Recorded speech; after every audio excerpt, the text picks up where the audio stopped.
think we're going. Hey there, everybody. Welcome to a special CES edition of the Android Central podcast. This is weird and crazy, and we have like cameras and lights and tech and stuff. So I'm Phil Nickinson, the editor of AndroidCentral.com, and we've got a whole bunch of people. Let's start over here with somebody. I don't think you've been on a real AC podcast in a while. Richard Devine from the UK. Maybe one or two. Yeah. Maybe one or two. It's been a little while. Andrew Martinick from Seattle. Hey, how's it going? And we all know Alex Dobie. Hey everyone. You are from, where are you from? You're from England as well. I am. Yeah. So, You don't say. so we're going to kind of blaze through everything we've seen. I mean, we've been here for 3 days now, but today is actually the first day of CES. And we've kind of probably already seen all the big stuff we're going to see in the Android space. I mean, I think so, yeah. the thing about Android now is it's everywhere, right? I mean, it's a commodity. It's on Right. everything. So we can spend the rest of the week just kind of going through all the tiny little Android things that are out there. But let's start with kind of let's just go chronologically and start with Sunday, I guess. Yeah. You saw probably the biggest. Well, I take it back. You saw it earlier, but probably the biggest thing we've seen announced this week is Samsung's new tablets, right? Yeah, so we got the Samsung Galaxy Note Pro 12.2 and 3 new Galaxy Tab Pro tablets. So 4 tablets in total. Tab Pro 8.4, 10.1 and 12.2, and the larger Note Pro with a 12.2 inch screen. So 2 larger sized tablets, 2 of the largest we've seen on any Android tablet, I think, and certainly the largest from the largest. Right. Anything that Android didn't provider. also run Windows in some weird capacity. Exactly, I think it's yeah. pretty much the largest. So we have a new Galaxy Note tablet which is actually kind of large and a little bit heavier than before, but with a very big display. New features in terms of a magazine-based UI that lets you see sort of personal content. So you're moving away from just having a phone-based home screen on a larger device. You've got Finally, by the way. exactly, right. yeah, and that kind of makes a lot of sense, I think. Yeah. We've seen efforts to get things in that direction before, but Samsung now has kind of like a tile display. You say tiles, people think of Windows Phone, but it's a different kind of tile layout. You have weather on the side with some, I guess, notification type stuff. I think they totally ripped off Windows Phone because of rectangles. I don't know. I'm kidding. I'm kidding. Where's Dan Rubino? Yeah. So we have that now. That's common across all 4 tablets. That's, I guess, their new way of doing a tablet UI. Now we'll see what happens on the phone front later in the year, I guess. And no menu button. No menu button. That's a big deal for Yep. Android purists, right? Because the menu button is a holdover from the gingerbread days.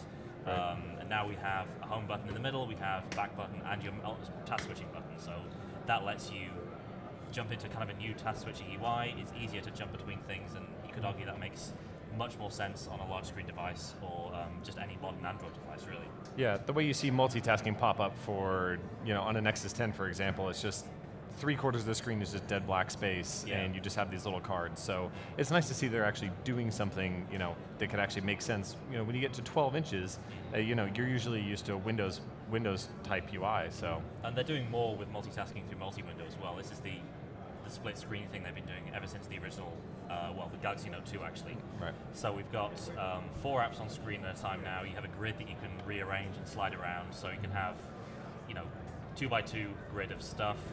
You can have windowed apps now, and they've changed the way windowed apps work so that you can resize them without squishing them out of shape. Just really a lot of things to do with making sense of the larger screen size, having more going on at the same time, not limiting yourself to just one app on this massive display. Also, Sunday night we saw NVIDIA at their press conference, and the new Tegra K1. Yes. Kind of a big deal. 192 GPU cores in this thing. They like to say 192 cores. Right. They don't like to specify, but then it's really just difference GPU cores. Right, yeah. 2 versions of it. One is based off kind of current architecture, but one they also previewed for us is based off their new Denver architecture. We're not going to see that till later this year, the earliest, and probably later this year.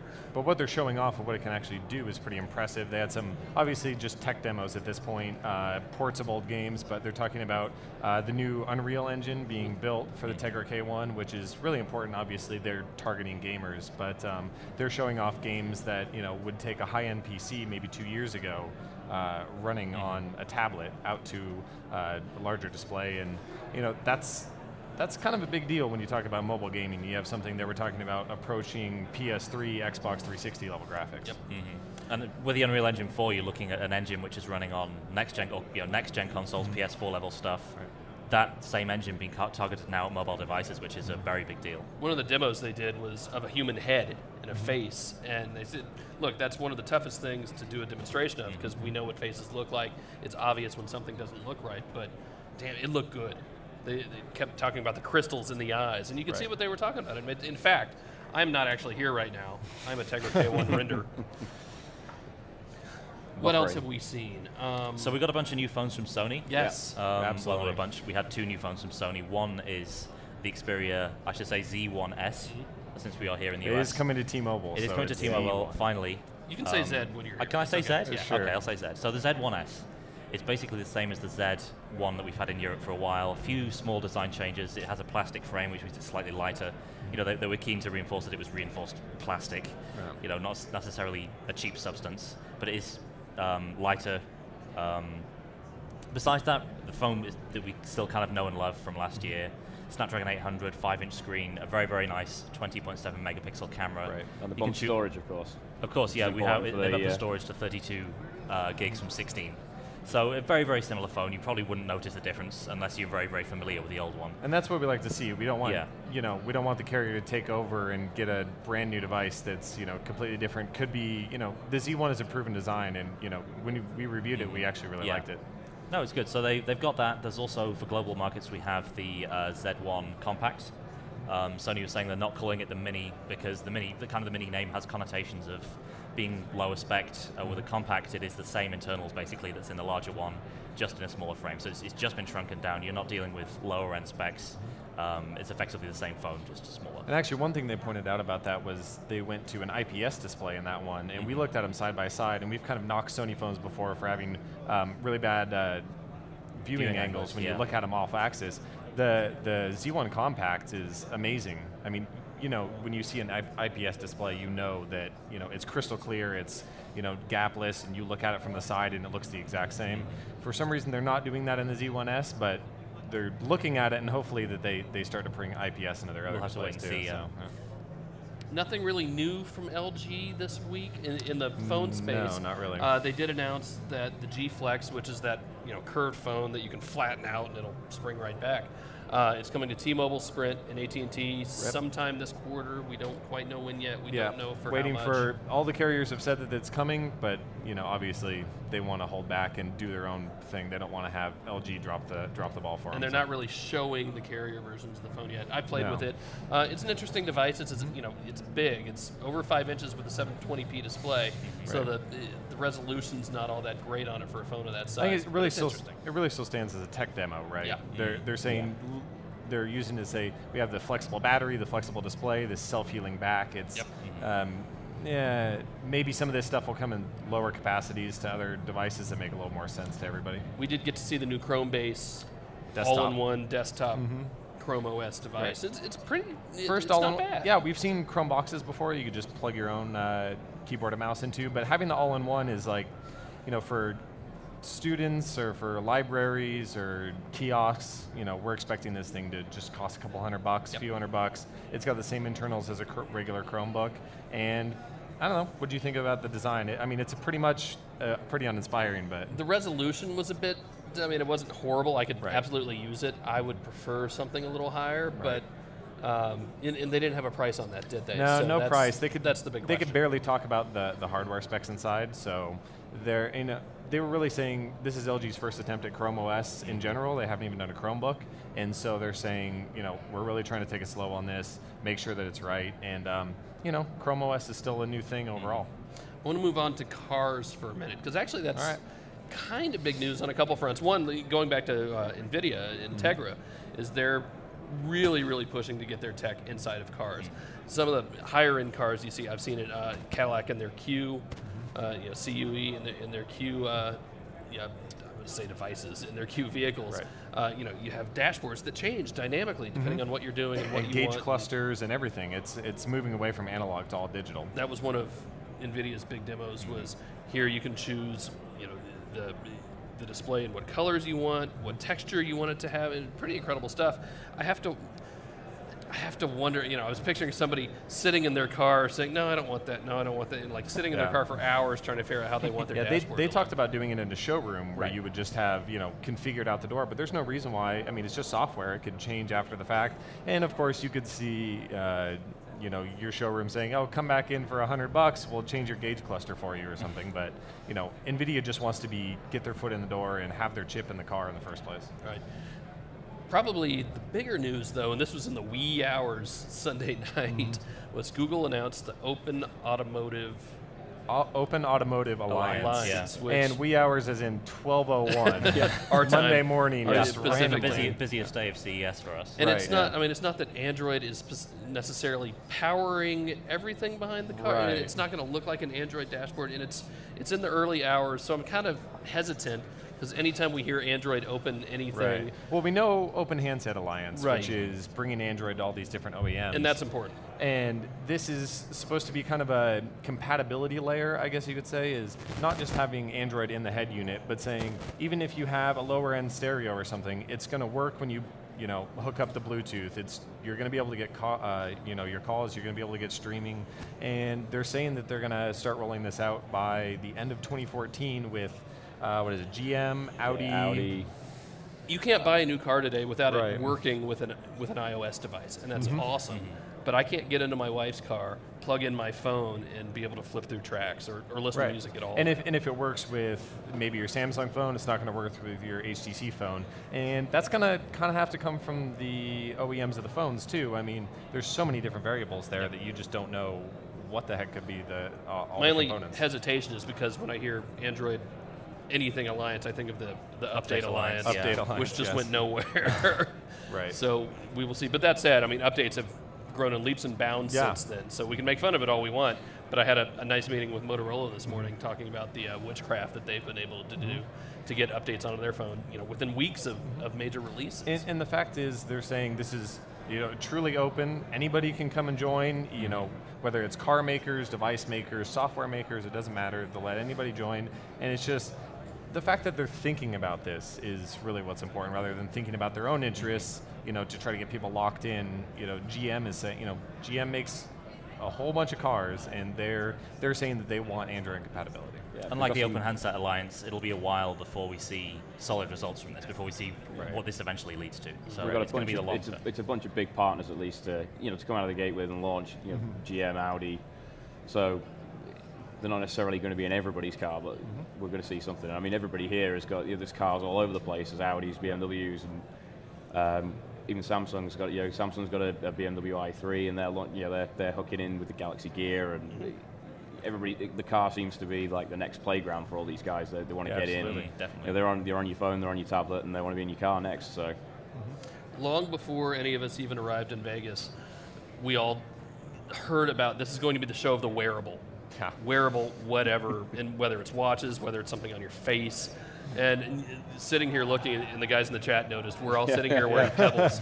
So let's start with Pebble. The Pebble Steel was announced this week. Yeah. Essentially the same internals. Externally, it's been redesigned a little bit. The buttons are a little closer together, but mainly it's made out of metal now. It's still a Pebble through and through. And it addresses one of the, not concerns, but a complaint was it's a plastic watch. It's one of the things that watch fans in particular have pointed out.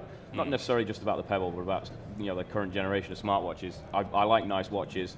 Why am I going to buy a Pebble? It's plastic. It's not the premium feeling timepiece that I'm used to. And obviously with the new Pebble Steel, they're kind of addressing part of that. It's $100 more, and that brings it in the same price range as the Samsung Galaxy Gear, which I still think is a really good watch, especially if you have a Samsung device. Brings you up there with the Qualcomm Talk, which is on sale this week for CES. It's $50 off, so it's down to $300. At some point, do you think we're going to have to, is any one company going to win here? It's difficult to say. I think a lot of the players that come in maybe in the next year are going to be looking to use it as effectively a big ecosystem play. We've already seen Samsung do it with the Gear, which only works with certain Galaxy devices. You've got to imagine that when Apple brings out the iWatch, something is going to be it's going to be similar there. You're going to be able to have to use an iOS device. And that's of course where Pebble's already leaping ahead. We've got iPhone, we've got Android. They've announced their own app store. So they're building their own platform already that's reaching more people than some of the competitor devices. So we're a weird use case in that we have to use a lot of phones. Yeah. But there are a lot of people out there who don't want to worry about what ecosystem they're on. They just want to buy a watch and they want it to work with whatever they have. Right.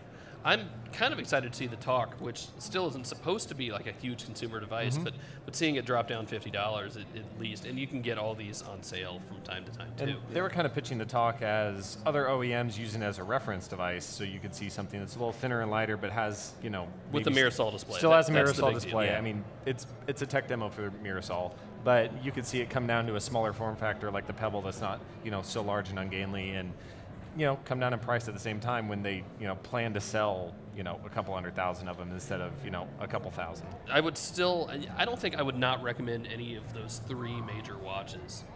And there are absolutely other ones out there. MetaWatch is showing off some higher end stuff this week, and we still need Martian to go see watches that. are out there Martian watches here. So I mean, we're just lousy with smartwatches right now. One of the interesting ones we saw today though was from LG. Yeah. And it's, you know, it's less of a smartwatch and don't more call of it a watch kind of thing. It's more fitness oriented, kind of, but more in the not active fitness, but it's supposed to be on you all the time. You know, just like a Fitbit, where it'll track up your steps and your calories burned, and just kind of log all of that into an Android app, and then, you know, a week later, a month later, you can start setting goals. You can see your trends and see where you're moving. But then it also has another accessory. You put Bluetooth earbuds in that measure your heart rate.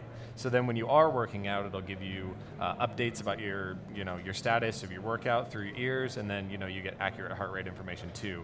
And it's, you know, that's the kind of wearable stuff that you don't really think about. You think watches, you don't think measuring your heart rate with earbuds. It's really bizarre looking. Like you look at it and you have no idea how it's going to work. And of course, Sony have also jumped into the kind of activity tracking space this week as well.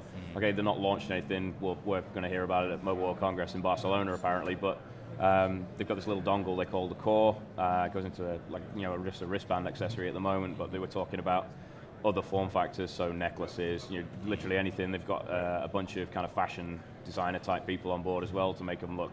They want to make it extremely modular so that it could be in anything. So you can just pop the little dongle out. They talked about putting on a tennis racket or a golf club or something like that, because it's just a little device that can measure things and, you know, give you access to that data. It's effectively just a little ball with a battery and a bunch of sensors in, isn't it? That's the way. And they're talking about not just tracking activity, you know, like physical activities, but your entertainment, your social, with the new LifeLog application that they announced to go with it. Yeah. They basically want to catalog your whole life. So it's kind of it's been shown off here. It's just we're a little bit slim on some of the details, but they did say that we'll find out more in Barcelona next month. Big hints about what's coming at MWC. Yeah, absolutely. Yeah, nothing from the other major manufacturers, nothing from HTC. They're showing off the One still in the entire HTC One family. Nothing new from Motorola, though. I mean, we should mention Motorola's got an event next week in London. Yep. Yes, by the way. So not we'll an official part of CES, but it came out. What do you think they're today. going to announce? I have no idea. Maybe you have one in your pocket, Phil. Moto X. Yeah. It's a bit of a giveaway. But We'll see, but it's totally the Moto X. We don't know what it is, but it might be the Moto X. Which is fantastic news for us. That's finally. really big news, finally getting it outside of North Yeah. America. Yeah. No, I'm looking forward to it. What is probably the best thing you guys have seen so far here in Vegas? Outside of the sushi dinner last night. So. That was That's really pretty great. good. Yeah. Android specific or just everything? That's what we're doing. I actually was really impressed. I saw the Sony stuff for the first time, and I remember really getting a look at the Sony stuff last year when they, you know, made more of a global rollout of the Z and the ZL, or ZL, if you like. So seeing them come back again with a good follow-up this time around, it's one of those things I've always lusted after the Sony hardware, and now that we have better access to it in the US, it just has me really excited. And the way that they talk about it, and they're talking about with this Core and, you know, some of their accessories they're doing, it actually sounds like they're really, you know, getting back to that innovation that Sony is capable of. Yeah, it's the compact, the Z1 compact for me, because I love the Z1 since we saw it at IFA in Berlin, but I just can't use a 5-inch phone. I have small hands. I like the smaller phone, and the fact that they've got that same premium high-end phone in the smaller package, it's got a great-looking screen. It's exactly the same everything else, and it's a really, really great device. I'm really happy that that it's made it outside Japan. I'm thinking Samsung's new magazine UI has been one of the more interesting things for me. Along with that, the 8.4-inch Galaxy Tab, I think it's going to be kind of interesting. We've all, I think, come to the conclusion independently that that sort of 8 to 9-inch level is where you want to be for the sweet spot for tablets. They also showed the larger ones as well. I think definitely the smaller tablets are where it's at, and of course you have high-end specs in there, and this really interesting new interface. So that was kind of interesting for me. I think for me, it's going to be the prospect of actually getting a car that plays nice with my phones. Because I'm slowly starting to look at getting a new car. Maybe next year, we'll see. I don't know. My wife's hearing this for the first time. It's like, no, not yet. But that was a big consideration for me. So the prospect of possibly getting this, and I know we're kind of early, is a big deal for me, and that's kind of big news. On Wednesday, we've got the next T-Mobile Uncarrier event, which should be fun. I don't know if John Lesure's going to get kicked out of his own event, or if Ralph De La Vega is going to crash it, or Randall Stevenson, or what. As long as he's not got Michael Bay on stage with him, should be fine. Maybe Michael Bay will show up and talk for 2 hours straight. I don't know. That was, by the way, if you hadn't seen it, I don't know how. The total freak out at Samsung's event, whatever. It's not a huge deal for I think this conference for the show, but you see crazy stuff every year. But exactly. So I think that's going to do it for this. We've still got a few more days here in Vegas. We're going to go see what we can find. I think the big stuff is probably behind us. We're going to go see what fun stuff we can find now. Yep. Absolutely. So Richard, Andrew, Alex, all you guys, thank you, and we'll see you next time. Thanks for watching, guys. Thank you. Thank you.